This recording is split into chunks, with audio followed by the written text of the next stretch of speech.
এবার আমরা বলি কিভাবে কি এই কাজটাকে করা যাবে। আর শুধু এই বিষয় নিয়ে আলোচনা হবে, হ্যাঁ, শুধু এই বিষয় নিয়ে, অন্য কেউ আদার্স কোনো কথা বলবে না, কোনো আলোচনা হবে না, এইটা হয়ে যাবে, এটাই শেষ হয়ে যাবে।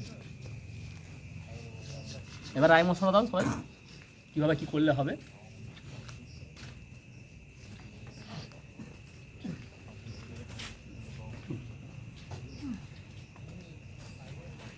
আচ্ছা, আমি একটা কথা বলি।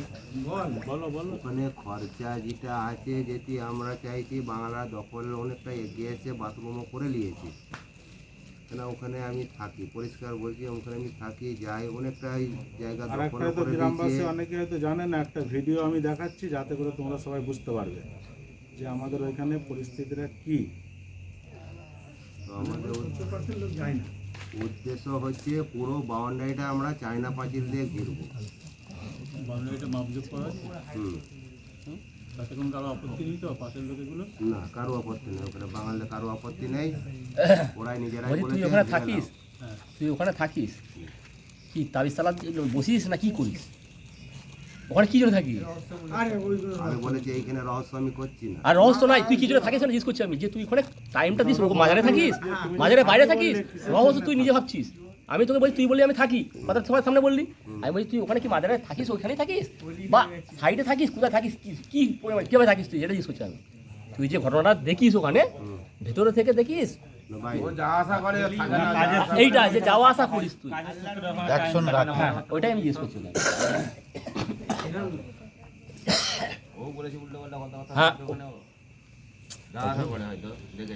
এইটা হচ্ছে ঘটনা। যাই হোক, হ্যাঁ, সবাই রায় মশলা দাও না। আমাদের ল্যান্ডের ডিমার্কেশন করা আছে, হ্যাঁ হ্যাঁ, হ্যাঁ তো যেটা বললো চায়না পাতিল যায়, তখন আপাতত কম খরচের ব্যাপার সেটা। হ্যাঁ, তো আনুমানিক কত খরচা হতে পারে?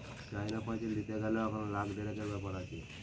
তারপরে ঘরটা যে ভেঙে গেছে, যেটা মস্তান থাকতো, ওটা পুরো ভেঙে পড়ে গেছে। পুরো পড়ে গেছে। ওটা পরের কথা, আজ আমার জায়গাটাকে এখন হ্যাঁ, এখন হেফাজত করা শুধু হেফাজত করতে বাউন্ডারিটা হবে, হোক, boundary। তারপরে ভেতরের গুলো আমরা আস্তে আস্তে আস্তে আস্তে করবো। করে করতে পারবো। কেন আমরা কালকে স্পটে গিয়ে দেখি একটা গাছ কেটে নিয়ে গুড়ি পুড়ি করে ভ্যানে তুলছে ওরা, এবার একটা কিছু না হলে আন্দাজ 4-5 হাজার টাকা দাম হবে, ওই গাছটা নিয়ে ওরা চলে গেল। গাছটা কোন এরিয়া ছিল? আমাদের এরিয়া? আমাদের এরিয়াতে, আমাদেরই গাছ। ও, ওরা বাঙালি জাত বোধ হয় না। হ্যাঁ হ্যাঁ বলছে ওরা পুজো কাজের জন্য লাগাবে, তো আমাদের বলতে ভুলে গেছে এবার কোনো কারণবশত আমরা যখন গেলাম। আমি যাইনি তো এসে বলতে।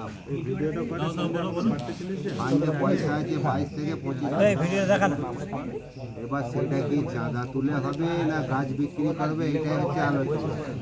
এই কথাগুলো শুনো কি হচ্ছে, বাজে কথা কি হবে না। আমাদের ওইটা এখন রক্ষণাবেক্ষণ করতে গেলে বাউন্ডারি দিতে হবে, তো বাউন্ডারি দিতে গেলে যে একটা সাময়িক খরচা 1.5 লাখ টাকার মতো একটা আনুমানিক হবে, তো ওটা কিভাবে আমরা ওটা মেকআপ করবো।